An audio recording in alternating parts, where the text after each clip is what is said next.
Hello and welcome to NBA Sideline, the show's 5th episode where the most up-to-date NBA action is talked about. I am the guest host, AJ Valencia. Well, I am usually one of the main analysts, but tonight I wanted to try my hand out on something that I'm not usually used in doing, and that is hosting. And this right here is my co-analyst, Lorenzo Black. What's up? And on tonight's episode, we'll discuss everything from Meyers Leonard getting fined for anti-Semitic slur to Blake Griffin signing to the Brooklyn Nets. But first, we'll start with Steph Curry yelling at his teammates on the bench from last game. Now, the first question, as I told you about, what do you think of Steph Curry yelling at his teammates on the bench? Well, AJ, I think this is a good sign of Steph Curry's leadership. It shows that he cares. It shows that he's frustrated about the team's record and losing. And by him yelling at his teammates, it's getting them to learn what they can and cannot do on the court. Right. He's embracing the leadership role, and he's getting his teammates to be smarter and to make better decisions on the court. Right. What do you think? You know, I agree with you. As the leader of the team, you know, people say Draymond Green is the heart and soul of the team, but Steph Curry is, I think, the face of the team. So therefore, he's actually showing what his true leadership capabilities are, and the fact that him yelling at his teammates for not trying enough. You know, it doesn't matter if you're down by 1, 10, 20, 40 points. You gotta keep just playing basketball. Just play till the end. You don't give up. You're paid professionally to play this game. And Steph Curry has a right to yell at his teammates for being extremely, non-existent on the game. And I understand where he's coming from. He's upset. He's disappointed. I was also kind of surprised to see him react that way, because usually he's emotionally under control. Yes. And usually Draymond Green would be the emotional one. But for something to build up his emotions in that manner, things were really building up for him. And I think it shows that he's a winner to react that way. Yeah, he is. He's a 3-time NBA champion. You know, he's the best 3-point shooter in NBA history. And, to be that best, you did a lot of things not a lot of people would do. He works so hard to get where he is right now. And to see his teammates not doing the same thing, that's disappointing. Especially when you have, solid starters in Kelly Oubre and Andrew Wiggins. They're solid scorers right now. And I know they're not Klay Thompson, but they have to contribute. And right now they're not consistently producing. That's what makes Steph Curry mad. And speaking of mad, I don't know if anyone else is mad hearing that Lonzo Ball has more 3-pointers than Luka, Trey, Tatum, Beal, and LeBron James so far this season. I mean, that's very shocking even for me. What do you think about that? Well, out of the selection of those players, that category of players, I'm most surprised that he's had more 3-pointers than Trae Young. But for the other players, I'm not as surprised about. The reason why he has so many threes is because he's been trying to, improve with the 3-point shot, which means he's been concentrating on that. Mm-hmm. And you could say that, he's one-dimensional in that aspect. Yes, because we can see, we see him just chucking up shots more often. He's kind of like he just focused on that one aspect of that game now, and the fact that Bledsoe moving to the Pelicans, I think Bledsoe has taken up more point guard duties from Lonzo, and Lonzo is, I want to say, he's becoming more of a spot-up shooter now. That's probably why he's attempting more 3-pointers and he's making them more. He's become a spot-up shooter, but I would say that he's a set shooter. Yes. He still can't shoot off the dribble. Yes. And if I'm a defender, I'm going to challenge him to shoot off the dribble. Yes. Yeah, he's all he does is catch and shoot. He just stands in one corner, catch the ball and shoot it. And he's not a good off the ball movement guy. Not like Klay Thompson. Klay Thompson doesn't need to have the ball in his hands to be effective. He can move off the screens. He can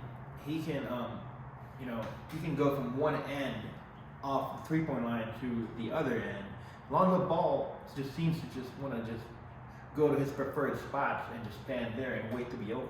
So I would say that, and his percentages speak this as well, that he has improved with his set shot. Yeah. So, maybe, he can improve off the dribble for next year. We'll see what happens with Lonzo Ball. We'll see.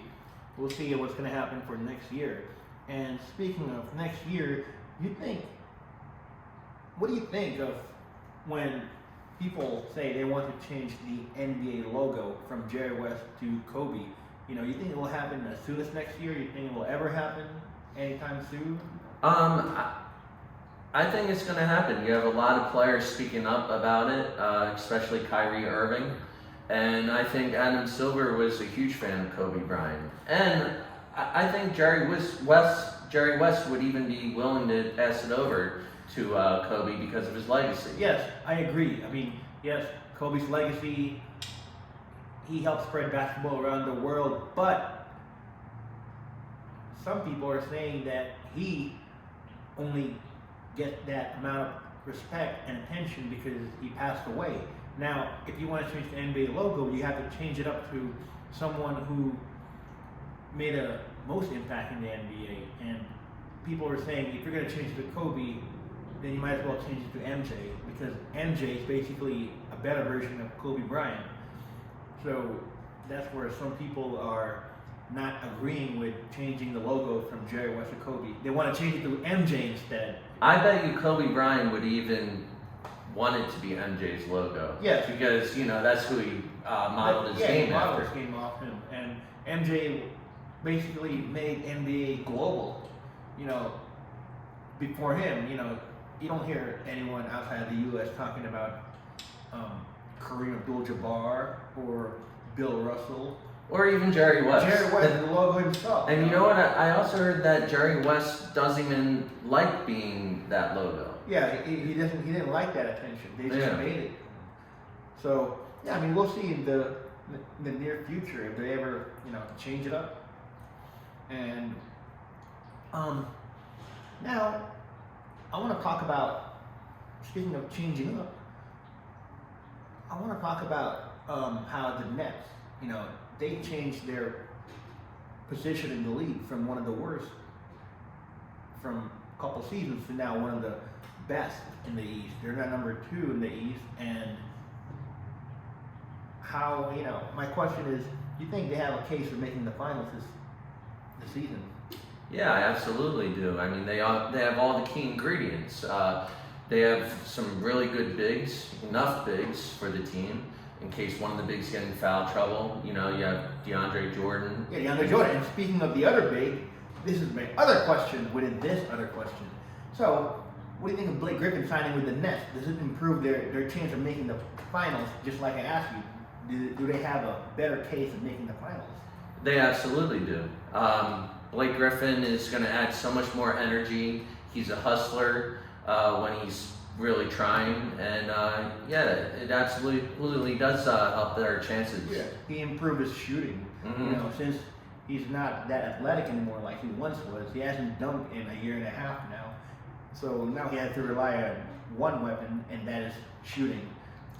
But I do think you'll see more dunks out of him with the Nets. Yeah, well, I think getting reunited with his former Lob City teammate DeAndre Jordan will make him want to relive those days, and so he might want to dunk again. Yeah. And especially, James Harden throwing alley-oop passes to Blake Griffin. You know, I want to see that day come too. I noticed Harden is really throwing those lobs more when he gets in the paint. Yeah. You know, Yeah. instead of going with the little layup, Yeah. just lobbing it up to. I think he's the bigs. learning. I think he's learning that he's in a star-studded team. Mhm. So when people double team or triple team him, he has more open teammates to pass to. And let's say he drives to the paint, more defenders come at him, like 2 or 3, they'll leave DeAndre Jordan open. He can just easily lob it to DeAndre. And he has improved with passing. Yeah. And which is why Kyrie wants him to be the point guard. Yeah. Kyrie wants to be Yeah. the 2 guard. But I see it that way too.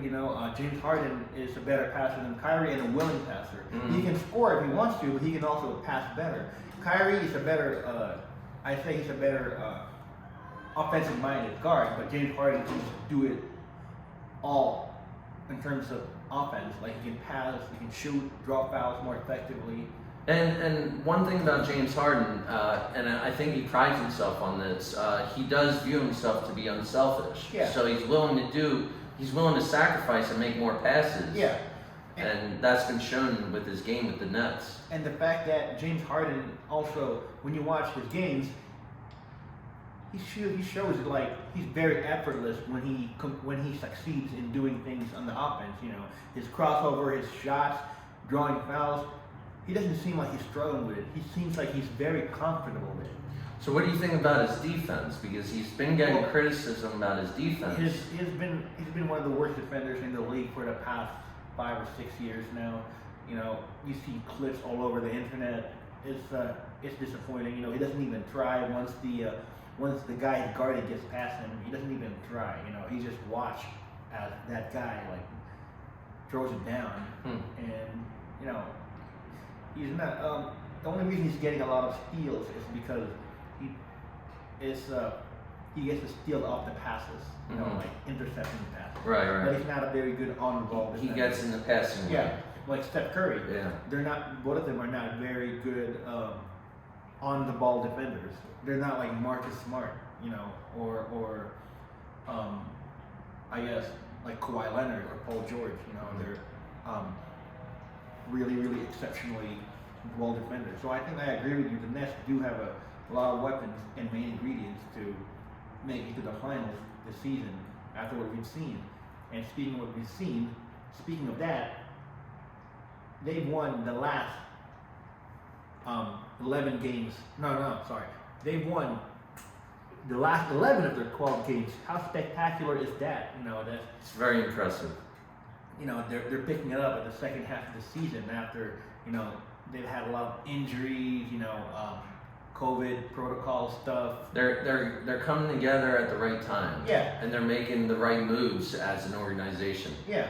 With the leadership of their coach, Steve Nash, as well, who has also proven that he can be a great coach within the first season. Yeah, and they're second now. They're climbing up. You don't even know it. They might even be first by Right. the end. And speaking of the first seed, do you think that the star players of each number one team on each conference have a case of making or winning the MVP this season, such as Donovan Mitchell of the Utah Jazz or Joel Embiid of the Philadelphia 76ers? I think both of them are deserving to be in the conversation, and I think you have to give them that kind of respect, especially since they're getting their teams the W's. I think it's they're worthy of the conversation, whether there'll be a selection or not. Yeah, they're worried to be up there, but the thing is, Embiid is up there with the top 5 MVP candidates this season, but nobody talks about how Mitchell should be up there. The Jazz are number 1 in the whole NBA, and the fact that he and Gobert got picked last in the All-Star draft, and now neither of them are even in the MVP conversation. I definitely agree with you that Mitchell has been undermined. Yes. He's only validated himself this season, and I think critics such as Shaq or Charles Barkley, they should consider that more. Yeah, they should, and not just this season. I mean, we've seen last playoffs when he and Jamal Murray traded a lot of buckets during the first round series. Yeah, that was a spectacular performance on both parts. Yeah. You know? So, and I actually have an extra question to ask you before we go to our main topic. The question is, people were talking about how LaMarcus Aldridge might be getting released by the Spurs, or they're agreeing to a contract buyout, so he might be a free agent soon. Some people say he's too old, so he might want to retire after this season. And do you think that he still has got what it takes to be in the league? And that's the first question for this. The second is, where do you think he will go? You think he'll go back to reunite with Damian Lillard and the Trailblazers, or you think some contender team will pick him up? I think he does have enough room to play with his potential. His age is catching up, but I think he could have another year or two, maybe 3. And whatever team gets him, he will have an impact right away. Yeah, I agree. They say his age is catching up to him, like you said, but the thing is, his play style is not like Blake Griffin, where he relies on athleticism. His is more fundamental, like Tim Duncan, you know. Whether his age is catching up with him or not, he's still producing. Yeah. And he's producing nightly, too. Yeah, he's a good mid-range shooter, and he's a good post-up guy. And you like to compare him with Tim Duncan. well, that's what people were saying. He has a low demeanor, he keeps it low-key all the time. He doesn't get in any issues off the court. Very fundamentally sound. Yeah, fundamentally sound. And he's not too creative. Yeah, he's not too flashy. Yeah. Yeah, he just relies on, you know, the basic stuff, and he's done have good numbers with that. So just by being fundamentally sound, like Tim Duncan. So some people are saying he might go to the Nets or the Lakers, but like you said, whatever team he's on, if it's a contender or not, he'll be a great asset. Now, speaking of a great asset, here's our main topic of the night. Do you think Meyers Leonard will still be an asset to the Miami Heat after he got fined $50,000 and suspended for making the anti-Semitic slur? You know, I think what's going to happen with Leonard is that the Heat, they're going to be done with him. He has to realize that the NBA represents a bunch of players, even global players. Yeah. And so this is a big deal that he made that anti-Semitic slur.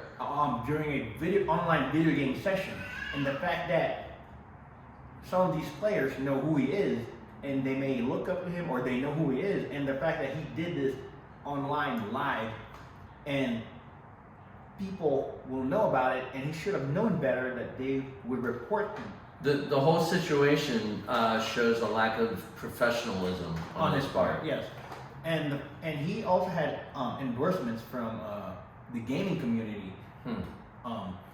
But now they pulled their sponsorship of him after what he did. Not a smart move on his part, and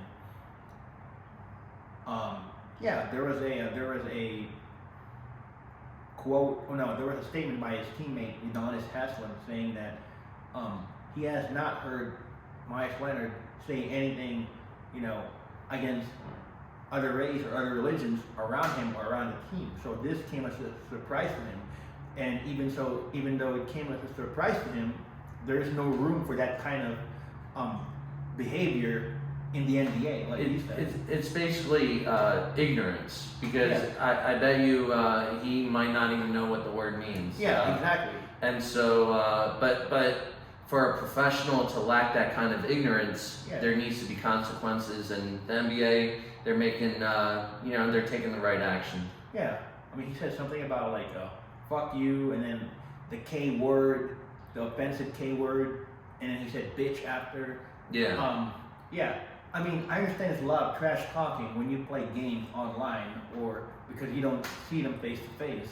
But the thing is, those players know your username and they could report you, and that's probably what happened with Meyers Leonard. And I know he's not a very hateful guy, because when they did that kneeling down as a team, he was standing up.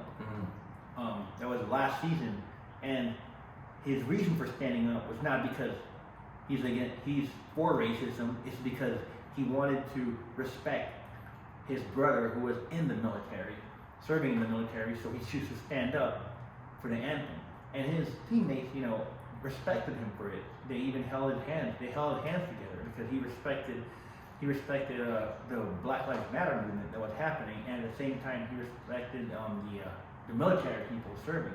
So I think Meyers Leonard, like what you were saying, was ignorant of what he was saying, that anti-Semitic slur. But at the same time, I think there's no room for racism or hatred due to religion in the NBA or even the world. That's what I think. Keep the hate away, right? Right. You cannot hate someone for what they are. You can hate them for who they are. Like, if they did something to you or they're talking shit, well, you can't hate them for what they are physically, right? Correct. Yeah. Fuck that shit.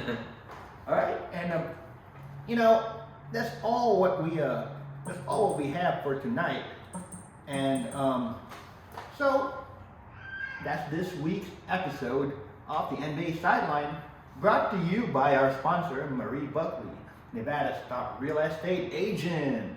Now subscribe to our podcast on iTunes or Spotify or iHeartRadio and watch the full episode on our NBA Sideline YouTube channel. Be sure to add us on Instagram at NBA Sideline Official to join the conversation, of course. And if you'd like to reach out to us to discuss more topics, make sure to email NBA Sideline official@gmail.com. Don't forget to join us next week for another key episode. Thank you for listening.